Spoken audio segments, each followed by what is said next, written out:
الحمد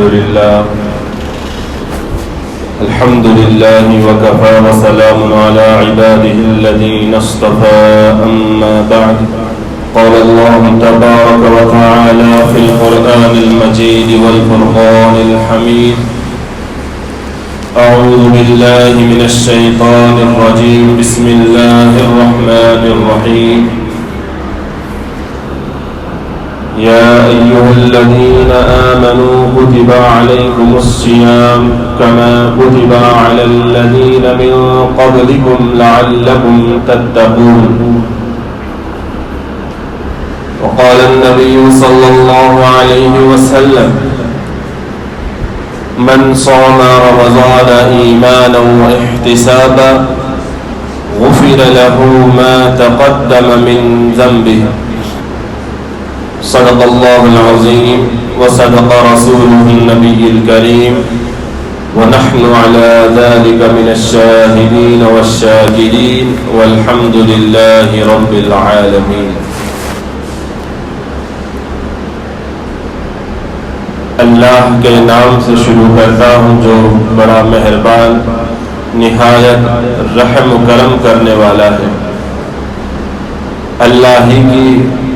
توفیق حاصل کرتے ہوئے سب سے پہلے جناب نبی کریم رحمت للعالمین احمد مصطفیٰ محمد مصطفیٰ صلی اللہ علیہ وسلم کے دربار گوہر بار میں ہدیہ درود و سلام کا نذرانہ پیش کرنے کی سعادت حاصل کرتے ہوئے اپنی طالب علمانہ گفتگو کا آغاز کرتا ہوں. بزرگان محترم، نوجوانان ملت اور میرے عزیز دوستو، السلام علیکم ورحمۃ اللہ وبرکاتہ. اللہ تبارک و تعالی کا بہت بڑا انعام اور بہت بڑا فضل اور کرم ہم سب پر یہ ہوا ہے کہ اس ذات باری تعالی نے رمضان المبارک جیسا عظیم مہینہ ہم لوگوں کو عطا فرمایا. اور مزید برآں اللہ تبارک و تعالیٰ کی یہ توفیق ہم لوگوں کو ملی کہ اللہ رب العزت نے اپنی توفیق سے، ہمارا اس کے اندر کچھ بھی کمال نہیں ہے، اللہ کی توفیق ہے کہ جس کی بنا پر الحمدللہ ہم نے 5 روزے گزار دی اور الحمدللہ 5 تراویاں 6 تراویاں آسانی کے ساتھ پرسکون اور اطمینان ہونے کی حالت میں ہم لوگوں نے گزار دی. تو یہ اللہ تبارک و تعالیٰ کا کرم ہے کہ اس نے مہینہ بھی ہم لوگوں کو عطا کیا رمضان المبارک کا، اور مزید توفیق اللہ نے اس مہینے میں عبادت کرنے کی بھی دی، روزہ رکھنے کی بھی توفیق دی، تراویح پڑھنے کی بھی توفیق دی، دوسرے دیگر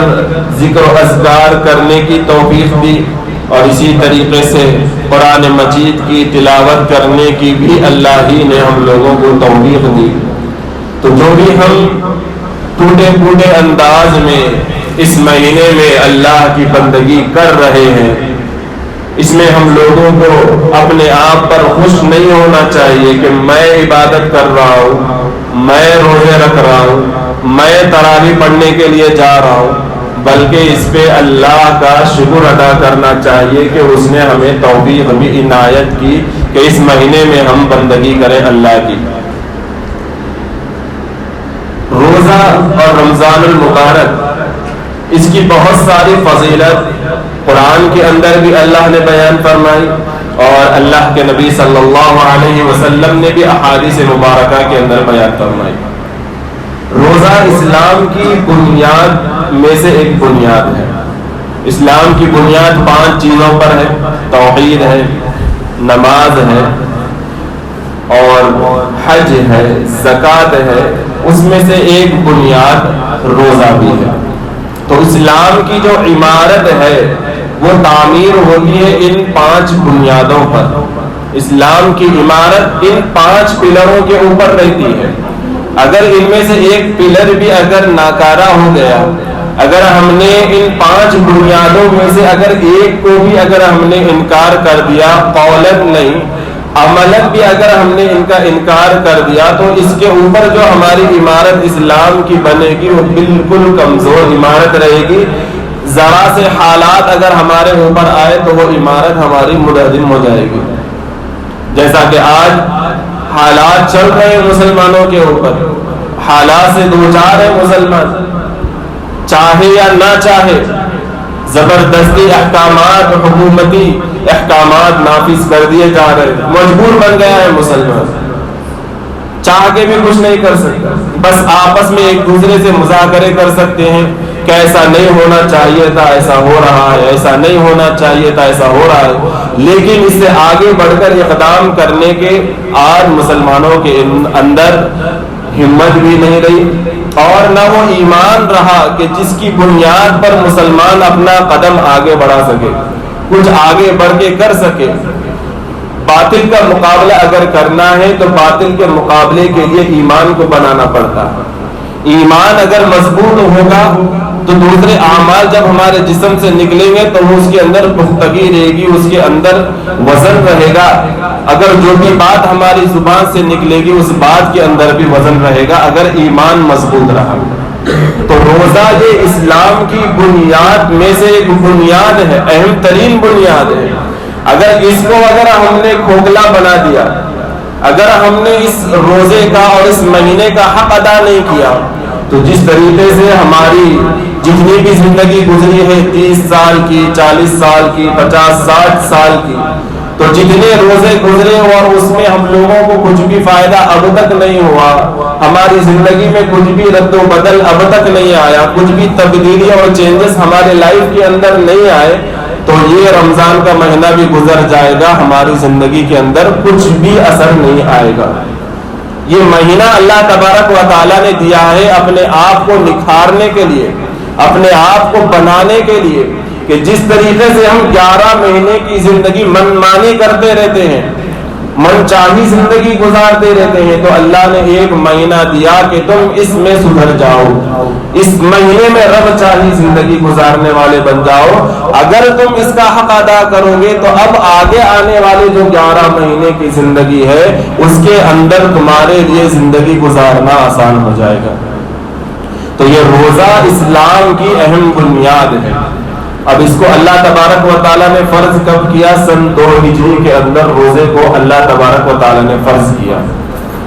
اور جتنے بھی عبادت اللہ تبارک و تعالیٰ نے فرض کی وہ ایک دم سے اللہ نے فرض نہیں کی، جیسا کہ آج ہم دیکھ رہے ہیں. اب جیسے نماز ہے، نماز جیسا آج ہم لوگ پڑھ رہے ہیں، ابتدا میں نماز کی کیفیت اور حالت ایسی نہیں تھی. نماز کے اندر آگے پیچھے ہونے کی اجازت تھی، نماز کے اندر بات چیت کی اجازت تھی، نماز کے اندر سلام اگر کوئی کرے تو جواب دینے کی اجازت تھی، نماز پڑھ رہے ہیں کوئی آ گیا تو اس کو سلام کرنے کی اجازت تھی، اگر کچھ کھا رہا ہے تو کھاتے ہوئے بھی نماز پڑھ سکتا ہے. حتیٰ کہ شراب پی کر، جب تک وہ شراب کی حرمت نہیں آئی تھی، شراب پی کر بھی نشے کی حالت میں آ کر نماز پڑھتا ہے مسلمان تو نماز پڑھنے کی بھی اجازت ہے. اتنی ساری سہولتیں تھیں. لیکن جب اللہ تبارک و تعالیٰ نے شراب کی حرمت کو نازل کیا اور شراب کو حرام قرار دیا تو اس کے بعد اللہ تبارک و تعالیٰ نے نماز کے اندر بھی سختیاں بیان کرنا شروع کر دی.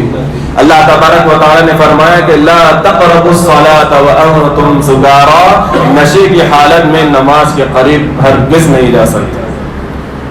آہستہ آہستہ اللہ تبارک و تعالیٰ نے شرطیں لگانا شروع کر دی. شراب کی حالت میں آنے سے روک دیا، اسی کے ساتھ ساتھ کھانے پینے کو روک دیا، سلام و جواب کو اللہ نے روک دیا، آگے پیچھے ہونے ادھر ادھر دیکھنے اس کو تک اللہ تبارک و تعالیٰ نے روک دیا. تو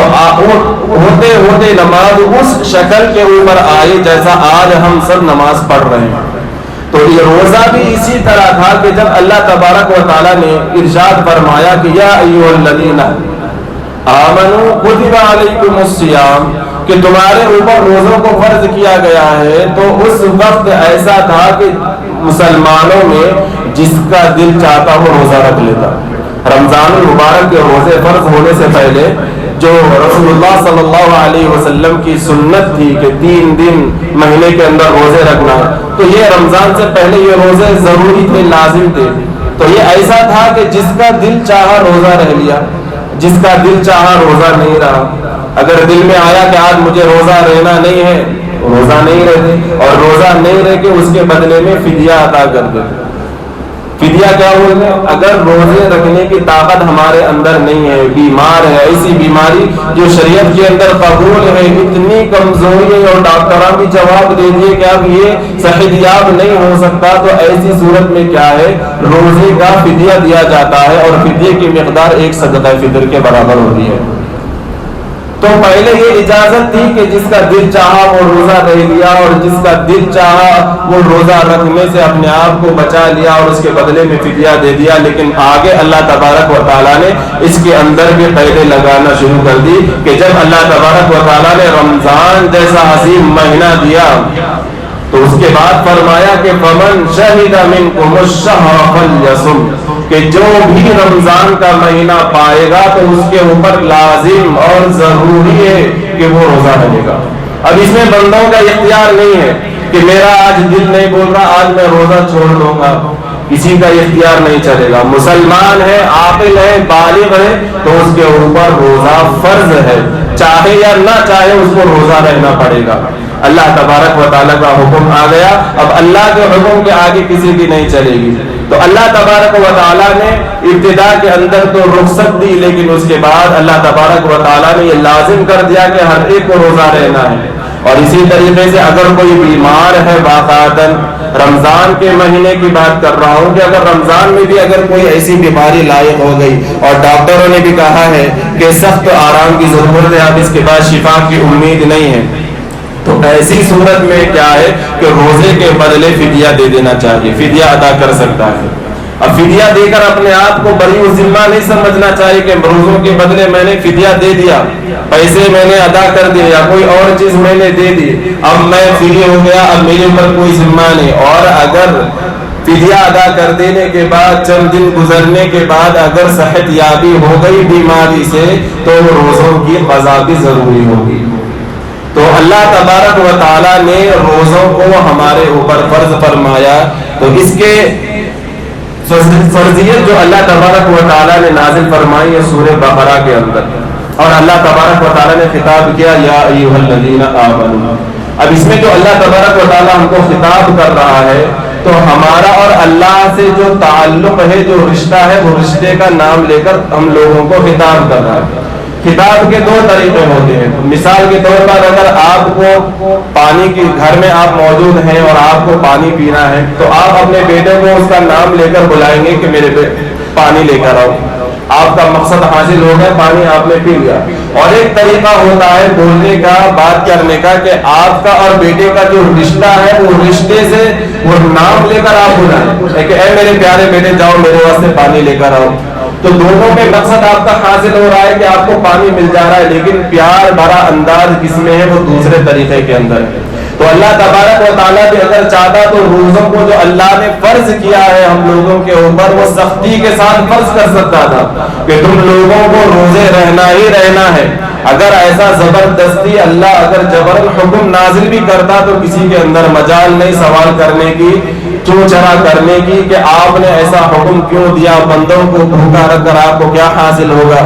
آج کل جو ماڈرن خیالات کے اور نئی تہذیب یافتہ سے متاثر جو لوگ ہیں ان کے ذہن کے اندر بھی یہ بات آتی ہے کہ اللہ کے خزانے میں کیا کمی ہے. بندے بھوکے پیاسے رہیں گے، گرمی برداشت کریں گے، دن بھر محنت و مزدوری کریں گے، تھک جائیں گے، تو بندوں کو اس طرح تھکانے سے اللہ کو کیا حاصل. جیسے حضرت آدم علیہ السلام کو جب اللہ نے پیدا کرنے کا ارادہ کیا تھا تو فرشتوں نے اشکال کیا تھا کہ اگر آپ انسان کو بنا رہے تو بنانے کا مقصد کیا ہے. اگر بندگی مقصد ہے تو ہم لوگ پہلے سے موجود ہیں، ہم لوگ آپ کی بندگی کر رہے ہیں، ہم آپ کی عبادت کر رہے ہیں. اگر انسان کو بنانے کا مقصد ہے کہ اگر انسان آپ کی عبادت کرے، بندگی کرے، تو اس کام کے لیے تو ہم لوگ پہلے سے موجود ہیں، تو انسان کو بنانے کی کیا ضرورت ہے. تو اسی طریقے سے اللہ تبارک و تعالیٰ نے اگر چاہتا تو ہم لوگوں کو زبردستی یہ حکم نافذ فرما دیتا کہ چاہو نہ چاہو تم لوگوں کو روزہ رہنا ہے، تو کسی کو خود اشکال کرنے کا موقع نہیں ملتا۔ اور بہت ساری چیزیں، جتنی بھی عبادتیں اللہ تبارک و تعالیٰ نے ہمارے اوپر فرض کی ہیں، اس میں جو حکمتیں، ہر عبادت کے اندر حکمت ہے۔ نماز پڑھ رہے ہیں تو اس کے اندر بھی حکمت و مصلحت ہے، روزہ ہے تو اس میں حکمت و مصلحت ہے، زکوٰۃ ہے تو اس میں حکمت و مصلحت ہے، حج جیسی عظیم عبادت ہے تو اس میں حکمت و مصلحت ہے۔ لیکن چونکہ ہم کم ذہن والے ہیں، ہمارے ذہن میں وہ ساری چیزیں نہیں آتی، ہم نہیں سمجھ سکتے کہ اصل حقیقت کیا ہے اور روزے کی حکمت کیا ہے، روزے کی مصلحت کیا ہے۔ کیونکہ ہمارا ذہن وہاں تک نہیں پہنچتا تو ہمارے اندر اشکالات پیدا ہونا شروع ہو جاتے ہیں کہ روزہ رکھنے سے فائدہ کیا ہے، روزہ کیوں رکھا جائے۔ اگرچہ ہمارے ذہن کمزور ہیں، جو مصلحت اللہ نے رکھی ہے ہمارا ذہن اس تک نہیں پہنچتا، لیکن اس کے باوجود مسلمان کی شان یہ ہے، بندے ہونے کی شان یہ ہے کہ اللہ تبارک و تعالیٰ نے جب حکم دے دیا، اللہ کے نبی صلی اللہ علیہ وسلم نے حکم دے دیا، تو ایک بندے کی اور غلام کی شان یہ ہے کہ ان کے اس بات کو مان لیا جائے۔ تو اللہ تبارک و تعالیٰ نے یہاں پر خطاب کیا، یا ایھا الذین آمنوا، اللہ کے ساتھ بندوں کا جو رشتہ ہے اس رشتے کو اللہ تبارک و تعالیٰ نے بیچ میں لایا اور فرمایا کہ اے میرے ماننے والوں، اے میرا کلمہ پڑھنے والوں، اے میرے نبی کی صداقت کرنے والوں اور میرے نبی کے برحق ہونے کی گواہی دینے والوں، اگر تم لوگ اپنے اس دعوے میں سچے ہو تو تم لوگوں کو ایک کام کرنا ہوگا، اور وہ کام یہ ہے کہ تم لوگوں کو روزہ رہنا ہے۔ میرا جو حکم ہے روزہ رہنے کا، اس حکم کو پورا کرنا ہے۔ اگر تم لوگوں نے اس حکم کو پورا کیا تو مانا جائے گا کہ تم اپنے دعوے کے اندر سچے ہو۔ تو یا ایھا الذین آمنوا کتب علیکم الصیام، آگے اللہ نے فرمایا کما کتب علی الذین من قبلکم، اس کی ضرورت نہیں تھی۔ یا ایھا الذین آمنوا کتب علیکم الصیام، بات ختم، میں نے تم لوگوں کے اوپر روزے فرض کر دیے، ہم چاہے یا نہ چاہے روزہ رہنا ہے۔ لیکن اللہ تبارک و تعالیٰ نے انسانی فطرت کا خیال کرتے ہوئے کہ انسان کی فطرت کے اندر ہے کہ اگر کوئی کام ایسا ہے کہ انسان پہلی مرتبہ کر رہا ہے تو وہ کام کرنے میں انسان کو مشکل پیش آتی ہے۔ آپ کسی آفس میں کام کر رہے ہو، کوئی جاب ورک یا کوئی پروجیکٹ آپ کو ملا ہو، اگر وہ پروجیکٹ ایسا ہے کہ اس پر کسی نے پہلے سے محنت کر رکھی ہے تو آپ کو اس پروجیکٹ پر کام کرنا آپ کو آسان ہو جاتا ہے۔ لیکن ایسا پروجیکٹ جس میں آپ کو خود اپنا دماغ لڑانا ہے، خود اپنی طرف سے تیار کرنا ہے، اور اس کا کوئی ماڈل بھی ہمارے سامنے موجود نہیں ہے،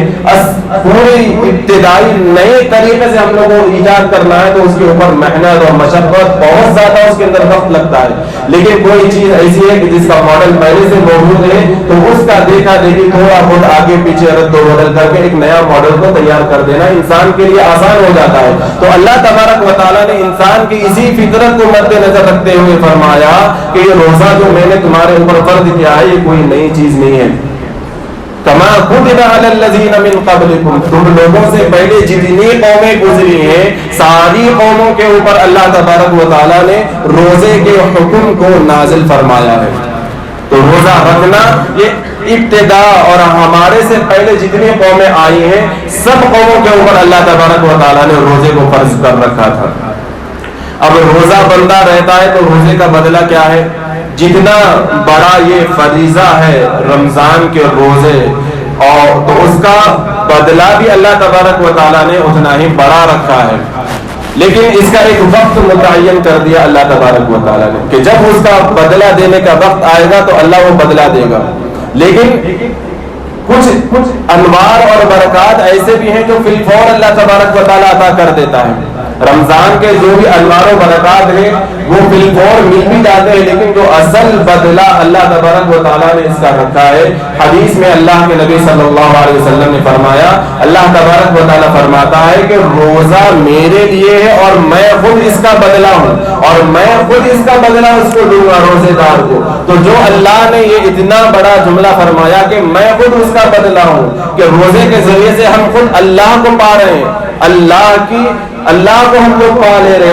تو اللہ تبارک و تعالیٰ فرماتا ہے کہ میرے لیے بندہ جب روزہ رکھ رہا ہے تو اس کا بدلہ میں خود دوں گا، یا دوسرے الفاظ میں یہ ہے کہ میں خود روزے کا بدلہ ہوں۔ تو یہ جو بدلہ اللہ نے رکھا ہے یہ کب ملے گا؟ اس کا ایک وقت اللہ نے متعین کر رکھا ہے، اور وہ وقت ہے آخرت کا وقت، یعنی جب ہماری آنکھ بند ہوگی اور جب ہم اپنی اصل زندگی کا سفر شروع کریں گے تب اللہ تبارک و تعالیٰ اس کا بدلہ ہم لوگوں کو عطا فرمائے گا۔ دنیا کے اندر بھی آپ دیکھیے، ایک شخص ہے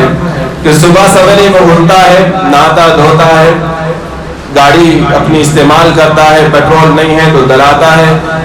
اور اپنے کام کی جگہ جاتا ہے، آفس کو دن بھر کام کرتا ہے، یا کہیں محنت مزدوری کرتا ہے تو دن بھر محنت مزدوری کرتا ہے، اور شام کو واپس آتا ہے، اگر پیٹرول ختم ہو گیا پھر دلا کر واپس آتا ہے۔ کہنے کا مطلب یہ ہے کہ اپنا ہی پیسہ خرچ کر رہا ہے، دن بھر محنت کیا، دن بھر آفس کے اندر کام کیا، لیکن شام میں جب گھر کو آ رہا ہے تو اس کو کچھ بھی پیسہ نہیں ملا۔ ویسے ہی آئے دوسرے دن بھی ویسے، تیسرے دن بھی ویسے، پورا مہینہ اسی طریقے سے کرتا رہتا ہے۔ تو اب اگر کوئی شخص اس سے یہ سوال کرے کہ تم بڑے بیوقوف آدمی ہو کہ تم اتنا محنت کر رہے ہو، صبح اٹھ رہے ہو، نہا رہے ہو، دھو رہے ہو، اور اپنے پیسوں سے پیٹرول دلا رہے ہو، اور آفس جا رہے ہو، دن بھر کام کر رہے ہو، بعض حضرات کی تو نائٹ شفٹ ہوتی ہے، رات بھر جاگ کر کام کرتے ہیں، اس طریقے سے محنت کر رہے ہو، لیکن شام میں جب گھر آتے ہو تو کچھ بھی پیسہ تم کو نہیں ملتا، تو تم تو بڑے بیوقوف آدمی ہو، کئی کو اتنی محنت کر رہے تم خالی پی۔ تو وہ جو محنت کرتا ہے وہ آدمی کہے گا کہ میں بیوقوف آدمی نہیں ہوں، میں جو اتنی محنت کر رہا ہوں، مشقت اٹھا رہا ہوں، اس محنت اور مشقت کے اٹھانے کا جو بدلہ ہے وہ بدلے کا ایک دن متعین ہے، اس دن کے اندر مجھے یہ سارے کام کا بدلہ دیا جائے گا، اور وہ دن ہے پہلی تاریخ یعنی سیلری۔ جب یہ پورا مہینہ گزرتا ہے تو مجھے پہلی تاریخ کو تنخواہ ملتی ہے، سیلری ملتی ہے۔ تو اسی طریقے سے جب ہم یہ رمضان کا پورا مہینہ گزارتے ہیں تو اللہ تبارک و تعالیٰ فی الفور جو انوار و برکات ہے مہینے کی، اگر ہم نے صحیح طریقے سے روزے رکھے ہیں، روزے کا حق ادا کیا ہے، تراویحوں کا حق ادا کیا ہے، اور اس مہینے کے ایک ایک لمحے کی قدر ہم لوگوں نے کی ہے، تو اللہ تبارک و تعالیٰ جو انوار و برکات نازل کرتا ہے اس کے اثرات ہم خود اپنی آنکھوں سے اپنی زندگی میں رمضان کے مہینے میں ہی دیکھنا شروع کر دیتے ہیں، لیکن جو اصل بدلہ اللہ تبارک و تعالیٰ نے رکھا ہے وہ اللہ تبارک و تعالیٰ نے آخرت کے اندر رکھا ہے۔ بزرگان محترم، جب ایک مسلمان بندہ روزہ رہنے کے لیے تیاری کرتا ہے تو صبح سویرے جلدی اٹھتا ہے، 4 بجے 3:30 بجے اٹھتا ہے، اگر اللہ تبارک و تعالیٰ نے توفیق دی تو نماز تہجد بھی ادا کرتا ہے، تہجد پڑھنے کے بعد دسترخوان پر بیٹھتا ہے اپنی ضرورت کو پوری کرنے کے لیے، اپنی ضرورت کہ دن بھر مجھے بھوکا رہنا ہے، کھانے پینے کی چیزاں میں استعمال نہیں کر سکتا، مشروبات میں استعمال نہیں کر سکتا، کوئی بھی چیز کھانے پینے کی استعمال نہیں کر سکتا، لہذا اس لیے چاہیے کہ میں اب اپنی ضرورت کو پوری کروں، میں اتنا اپنے لیے کھانا استعمال کروں کہ میرا دن بھر آرام سے دن گزر جائے، کہ مجھے بھوک لگے نہ پیاس لگے۔ تو بندہ اب سحری میں دسترخوان پر بیٹھ رہا ہے اپنی ضرورت پورا کرنے کے واسطے، اپنی ضرورت کے پورا کرنے میں بھی اللہ تبارک و تعالیٰ نے بندے کو اجر و ثواب عطا فرمایا کہ جو بندہ سحری کھاتا ہے اس سحری کے کھانے میں اللہ تبارک و تعالیٰ نے برکت رکھ دی ہے۔ اللہ کے نبی صلی اللہ علیہ وسلم نے ارشاد فرمایا تسحروا فإن فی السحور برکہ، کہ سحری کیا کرو، سحری لازم کیا کرو، کیونکہ اس میں اللہ تبارک و تعالیٰ نے برکت رکھی ہے۔ اور ایک حدیث میں اللہ کے نبی صلی اللہ علیہ وسلم نے ارشاد فرمایا کہ لازماً سحری کرو، اگرچہ ایک گھونٹ پانی ہی کیوں نہ پینا پڑے۔ بعض حضرات کی عادت ہوتی ہے کہ رات بھر عبادت کے اندر تراویح کے بعد مشغول رہتے ہیں یا دوسرے کام کے اندر مشغول رہتے ہیں، رات میں سوئے تک دیر ہو جاتی ہے، 2 بج گئے، 2:30 بج گئے، 1 بج گیا، تو ایسے اس میں کیا کرتے ہیں کہ رات میں دیر سے کھانا کھا لیتے ہیں اور یہ سوچتے ہیں کہ اب میں کھانا کھا لے تو سو جاؤں گا، ڈائریکٹ فجر کو ہی اٹھوں گا، فجر میں روزہ اسی طریقے سے کنٹینیو اور جاری کر لوں گا۔ ایسا عمل کرنے سے منع کیا گیا ہے، کیونکہ یہ سنت کے خلاف ہے، کیونکہ اللہ کے نبی صلی اللہ علیہ وسلم نے سحری کھانے کا حکم دیا ہے، سحری کھانے میں برکت اللہ تبارک و تعالیٰ نے رکھی ہے، تو اس طریقے سے عمل کرنے سے اپنے آپ کو بچانے کی کوشش کرنی چاہیے۔ تو تو بندہ سحری کر لیتا ہے، اس کے بعد دن بھر وہ روزے سے گزارتا ہے، بھوکا رہتا ہے، پیاسا رہتا ہے، پھر جب غروب آفتاب کا وقت آتا ہے پھر وہ اپنے دسترخوان پر بیٹھتا ہے۔ اب یہاں پر بھی وہ بیٹھ رہا ہے تو اپنی ضرورت پورا کرنے کے لیے، ضرورت اپنی پوری ہو رہی ہے۔ دن بھر پیاسا تھا، پیاس اس کی بجھے گی، دن بھر بھوکا تھا، بھوک اس کی مٹے گی، لیکن اس پر بھی اللہ کے نبی صلی اللہ علیہ وسلم نے بیان فرمایا کہ للصائم فرحتان، کہ روزے دار کے لیے دو فرحتیں ہیں، دو خوشیاں ہیں۔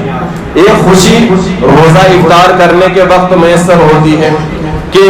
بندہ خوش ہوتا ہے کہ اگر واقعتاً اس نے اگر روزہ اس طریقے سے رکھا جو مطلوب ہے تو اس کو خوشی ہوگی کہ میں نے اللہ کے حکم کو پورا کیا، اللہ نے میرے اوپر جو فرض کیا روزہ رکھنا، دن بھر بھوکا پیاسا رہنا اور دیگر جائز خواہشات سے اپنے آپ کو بچا کر رکھنا، اور جو کام کرنے سے منع کیا گیا ہے اسے بچتے ہوئے، اس طریقے سے جب بندہ روزہ رکھتا ہے اور افطار کے وقت جب بیٹھتا ہے افطار کرتا ہے تو اسے خوشی میسر ہوتی ہے۔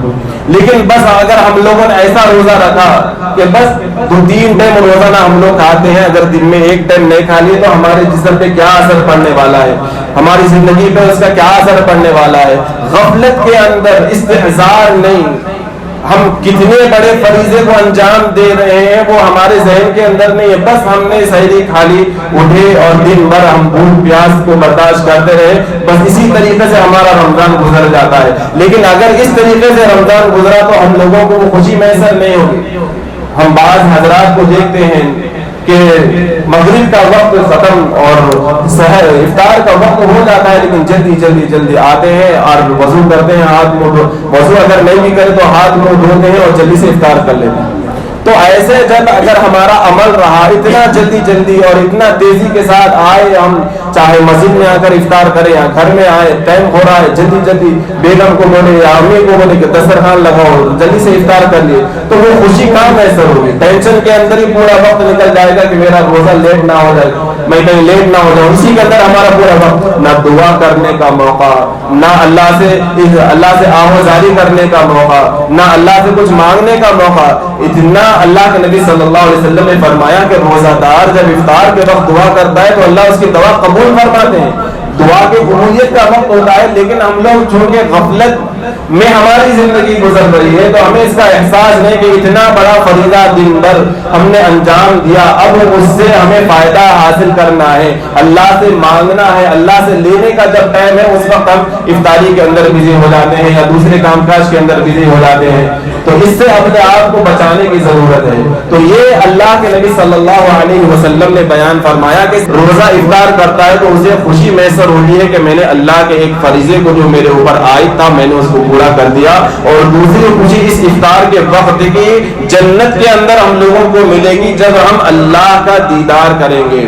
اللہ تبارک و تعالیٰ کا جب دیدار ہوگا تو اس وقت جو خوشی ہوگی وہی افطار کی خوشی اس وقت بھی ہم لوگوں کو محسوس ہوگی۔ صحابہ کرام نے اللہ کے نبی صلی اللہ علیہ وسلم سے پوچھا کہ کیا ہم اللہ کو دیکھ سکیں گے، کیا اللہ کا دیدار ہم لوگ کر سکیں گے، اپنی آنکھوں سے اللہ کو دیکھ سکیں گے، کیا یہ پاسبل ہے، کیا یہ ممکن ہے؟ اللہ کے نبی صلی اللہ علیہ وسلم نے فرمایا کہ ہاں تم بالکل دیکھ سکتے ہو۔ مثال دی اللہ کے نبی صلی اللہ علیہ وسلم نے تاکہ بات سمجھنا ہم لوگوں کے لیے آسان ہو۔ اللہ کے نبی نے فرمایا کہ جیسے 14ویں رات کا چاند ہوتا ہے،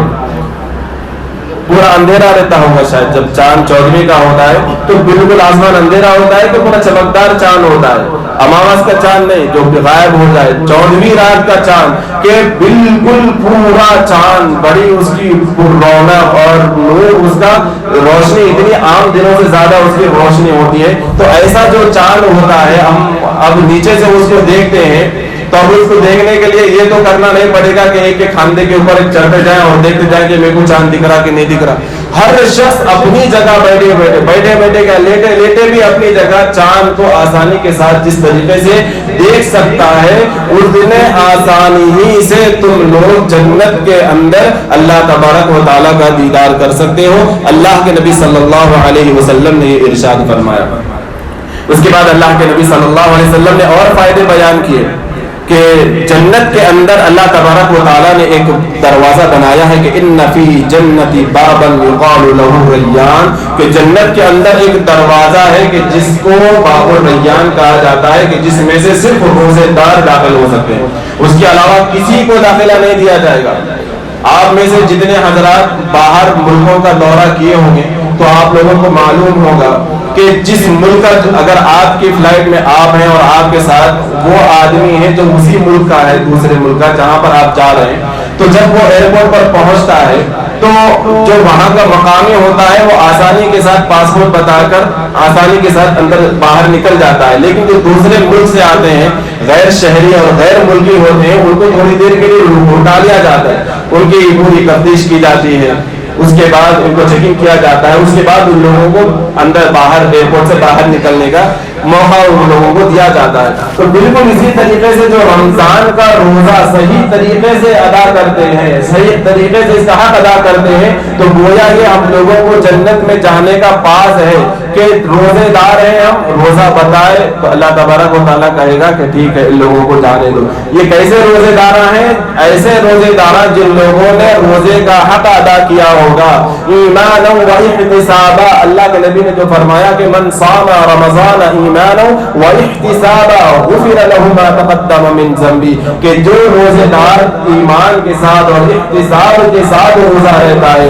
اللہ تبارک و تعالیٰ اس کے پچھلے زندگی کے سارے گناہوں کو معاف فرما دیتے ہیں۔ تو ایسے روزے داروں کو یہ پاس ملے گا کہ وہ بتائیں گے تو ان کو کہا جائے گا کہ میں روزے دار ہوں، تو ٹھیک ہے چلو جاؤ جنت کے اندر چلے جاؤ۔ تو یہ فضیلت اللہ تبارک و تعالیٰ نے دی روزہ رہنے کی بنا پر۔ اسی طریقے سے جب رمضان کا مہینہ شروع ہوتا ہے تو اللہ آسمان کے سارے دروازے کھول دیتے ہیں اور جہنم کے سارے دروازوں کو اللہ تبارک و تعالیٰ بند کر دیتا ہے، اور اللہ تبارک و تعالیٰ جنات و شیاطین جو سرکش ہوتے ہیں، جو انسانوں کو اعمال کرنے میں رکاوٹ کا ذریعہ بنتے ہیں، ایسے جنات و شیاطین کو اللہ تبارک و تعالیٰ قید کر ڈالتا ہے۔ اتنی ساری سہولتیں اللہ تبارک و تعالیٰ ہم لوگوں کو دے رہا ہے، کس کے فائدے کے لیے؟ غور کرنے کا مقام ہے کہ اس میں اللہ کا فائدہ نہیں ہے۔ یہ سارے آسمان کے دروازے اللہ نے کھول دیے، جہنم کے دروازے اللہ نے بند کر دیے، شیطانوں کو اللہ نے قید کر دیا۔ کیوں؟ کیونکہ اللہ کے جو بندے ہیں وہ اللہ کی عبادت کر سکیں، اللہ کی بندگی آسانی کے ساتھ کر سکیں۔ جو مقام مرتبہ 11 مہینے کی زندگی میں ان لوگوں نے گھٹا لیا ہے، بلندی سے اپنے آپ کو ذلت اور پستی کے اندر لا لیا ہے، تو اب یہ ایک مہینہ ایسا گزارے کہ پھر وہی مقام اور مرتبہ ہم لوگ کو مل جائے جہاں پر اللہ تبارک و تعالیٰ نے ہم لوگوں کو رکھا تھا۔ بزرگان محترم، یہ مہینہ عظیم مہینہ ہے،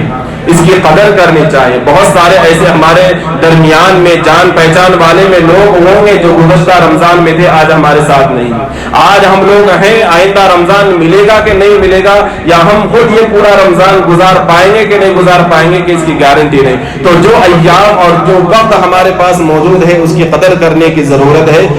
اور جو شخص، اس کا ہر چیز کے دو پہلو ہوتے ہیں۔ ایک پہلو تو ہم نے دیکھ لیا کہ اگر ہم نے اس کی صحیح طریقے سے قدر کی تو اللہ نے کیا کیا انعامات تیار کر کے رکھے ہیں۔ اس کا دوسرا پہلو بھی ہے کہ اگر ہم نے اس روزے کا حق ادا نہیں کیا، صرف نام کے روزہ رہ گئے، بھوک پیاس ہے، اللہ کے نبی صلی اللہ علیہ وسلم نے فرمایا کہ جو شخص روزے کی حالت میں بے حیائی کی کام اور بے حیائی کی گفتگو کو نہ چھوڑے، لایانی باتوں کو نہ چھوڑے، تو ایسے بندے کے روزہ رہنے کی اور بھوکے پیاسے رہنے کی اللہ کو ضرورت نہیں۔ مسلمان روزہ ہے تو اس میں ہر چیز کا، صرف کھانے پینے کا روزہ نہیں کہ اپنے آپ کو بچانا، بلکہ چغل خوری سے اپنے آپ کو بچانا، غیبت کرنے سے اپنے آپ کو بچانا، جھوٹ بولنے سے اپنے آپ کو بچانا، حسد کرنے سے اپنے آپ کو بچانا، گویا زبان کی حفاظت کرنا، کان کی حفاظت کرنا، آنکھوں کی حفاظت کرنا، زبان سے کوئی گالی کی بات، غلط بات، جھوٹ بات، چغل چغلی اور غیبت ہماری زبان سے نہ نکلے۔ اور اسی طریقے سے آنکھوں کا بھی روزہ کہ ہم آنکھوں سے کوئی فحش چیزیں نہ دیکھیں، گندی چیزیں اپنے فون کے اندر یا لیپ ٹاپ کے اندر نہ دیکھیں۔ اسی طریقے سے کانوں کی حفاظت کرنا ہے کہ گانے بجانے کی چیزیں اور دوسری چیزیں اپنے کانوں کے اندر پڑنے نہ دیں۔ غفلتاً اگر بازار میں جا رہے ہیں اگر آواز آ گئی وہ اور بات ہے، لیکن ارادتاً دیکھنا، ارادتاً سننا، ارادتاً اپنی زبان کا غلط استعمال کرنا، اس سے اجتناب کرنے کی بہت ضرورت ہے۔ چغل خوری اتنی بڑی وعید اور اتنی بڑی اس کی سزا ہے، اللہ کے نبی نے فرمایا کہ اگر کوئی ایک روزہ ڈھال ہے جب تک کہ اس کو پھاڑ نہ دیا جائے، دشمن جب حملہ کرتا ہے نیزے سے یا تلوار سے تو اس کے بچاؤ کے لیے ایک ڈھال ہوتی ہے، تو روزہ بھی ایک ڈھال ہی کی طرح ہے، جب تک کہ اس کو پھاڑ نہ دیا جائے، توڑ نہ دیا جائے، اور اس کو توڑنے کا ذریعہ چغل خوری اور زبان کا غلط استعمال، اسی کے ذریعے سے روزہ، اور بعض شارحین نے فرمایا کہ چغل خوری کرنے سے روزہ ٹوٹ بھی جاتا ہے۔ تو زبان کی حفاظت کرنا، اپنے آنکھ کی حفاظت کرنا، اور اسی طریقے سے اپنے کانوں کی حفاظت کرنا، ان ساری چیزوں کا بھی روزہ ہوتا ہے۔ اس کے بعد اللہ کے نبی صلی اللہ علیہ وسلم نے ایک مرتبہ کا واقعہ ہے کہ ایک دو عورتیں تھیں جنہوں نے روزہ رکھا، آپس میں بات چیت کر لیتے بیٹھی تھی۔ ایک صحابی رسول اللہ صلی اللہ علیہ وسلم کی خدمت میں دوڑتے دوڑتے آئے اور کہا کہ فلاں فلاں عورت ہے، ان کی حالت اتنی خراب ہو گئی ہے کہ وہ مرنے کے دہانے کے اوپر آئے۔ رسول اللہ صلی اللہ علیہ وسلم نے نظر انداز کر دیا۔ دوسری مرتبہ صحابی پھر بولے کہ وہ عورتیں بالکل مرنے کے قریب ہیں، دوپہر کا وقت ہے، شدت کی گرمی ہے۔ تو مطلب یہ تھا صحابی کا کہ آپ ان کو روزہ توڑنے کی، افطار کرنے کی اجازت دے دیں۔ رسول اللہ صلی اللہ علیہ وسلم نے دونوں عورتوں کو بلوایا، دونوں عورتیں آئیں اور آنے کے بعد ایک پیالہ بھی منگایا گیا، اور اس میں سے ایک عورت سے اللہ کے نبی صلی اللہ علیہ وسلم نے کہا کہ تم اس کے اندر قے کرو۔ تو جب اس عورت نے قے کی تو اس میں اس کے منہ سے خون، بیف اور گوشت کے ٹکڑے نکلے۔ دوسری عورت کو بھی کہا تو اس کے منہ سے بھی ایسے اسی طریقے سے تازہ گوشت کے ٹکڑے نکلے، یہاں تک کہ وہ پورا پیالہ جو منگایا گیا تھا وہ پورا بھر گیا۔ اس کے بعد اللہ کے نبی صلی اللہ علیہ وسلم نے فرمایا کہ ان دونوں عورتوں نے حلال سے تو روزے کی ابتدا کی، لیکن چونکہ آپس میں ایک دوسرے کے بیٹھ کر یہ چغلی کر رہی تھی، جس کی وجہ سے ان کی نوبت یہاں تک آ گئی کہ اللہ کے نبی صلی اللہ علیہ وسلم نے جب ان کو یہ قے کرنے کا حکم دیا تو ان کے منہ سے تازہ گوشت کے ٹکڑے نکلے۔ تو یہ اتنی بری چیز ہے غیبت کرنا، زبان کا غلط استعمال کرنا۔ تو رمضان المبارک کا مہینہ جو اللہ تبارک و تعالیٰ نے دیا ہے، اس سے فائدہ ہم لوگوں کو اٹھانا ہے۔ ایک تو یہ کہ ایمان اور احتساب کے ساتھ ہم لوگوں کو اس مہینے میں روزہ رہنا ہے، اور روزے کے تمام جو کام ہیں اس کو سر انجام دینا ہے۔ اب یہ جو رمضان کا مہینہ آیا، اس میں دوسرا کام ہم لوگوں کو یہ کرنا ہے کہ اپنے آپ کو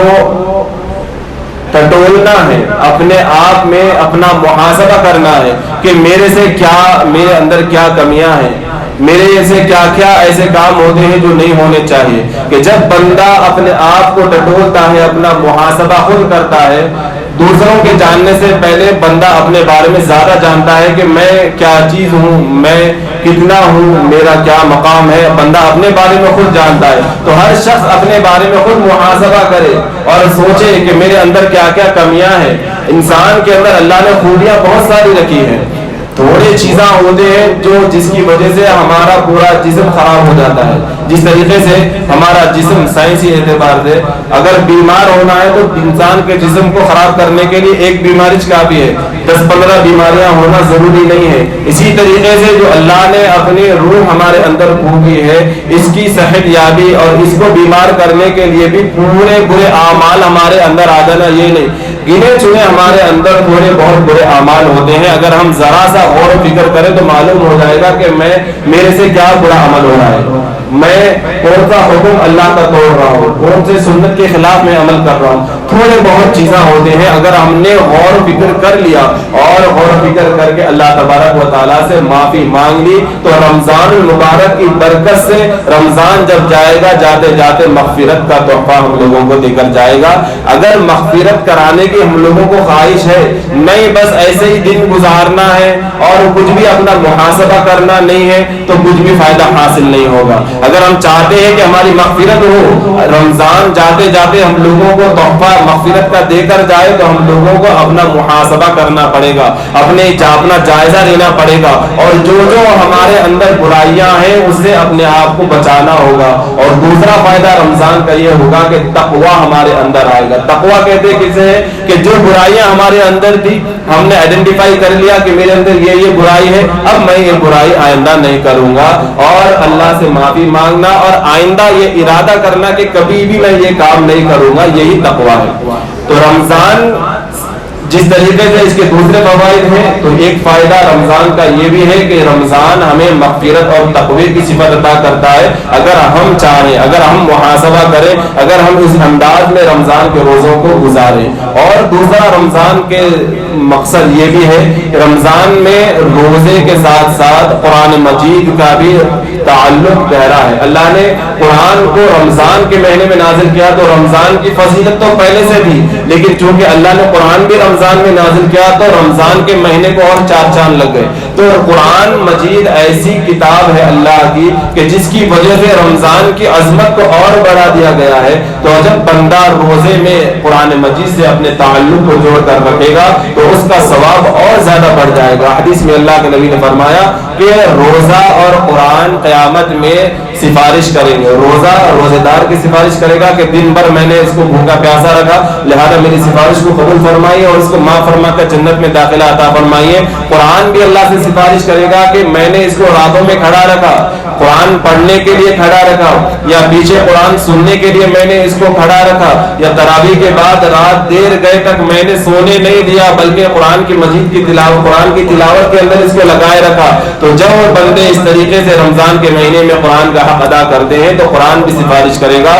تو اللہ تبارک و تعالیٰ قرآن کی سفارش کو بھی قبول فرمائے گا۔ تو بزرگان محترم اور میرے عزیز دوستو، یہ مہینہ جو اللہ تبارک و تعالیٰ نے دیا ہے یہ اس کی قدر کریں، کوشش کریں کہ ایک ایک لمحے کی قدر کریں، اور جہاں تک ہو سکے اپنے آپ کو گناہوں سے، اپنی زبان کی حفاظت، اپنے کانوں کی اور اپنے آنکھوں کی اور ہر برے عمل سے اپنے آپ کو بچانے کی کوشش کریں، اور جتنا زیادہ ہو سکے کار خیر کے اندر حصہ لینے کی، نماز پابندی سے جماعت کے ساتھ پڑھنے کی، سنت و نوافل کی پابندی کریں۔ ایک ایک نفل کو اللہ نے فرض کا درجہ دے دیا، فرض کو اللہ نے 70 درجے میں اس کا ثواب بڑھا دیا ہے۔ تو کوئی بھی نماز کے بعد سنتوں کو، نوافل کو معمولی نہ جانے، یہ مہینہ ایسا ہے کہ نفل پڑھیں گے تو بھی اللہ فرض کا ثواب عطا کرے گا۔ تو اس لیے اس مہینے میں جو کہ نیکیوں کا ریٹ کو اللہ نے بڑھا دیا ہے، تو زیادہ سے زیادہ اس میں نیک کام کرنے کی کوشش کریں۔ اللہ تبارک و تعالی ہم سب کو کہنے سننے سے زیادہ عمل کی توفیق عطا فرمائے۔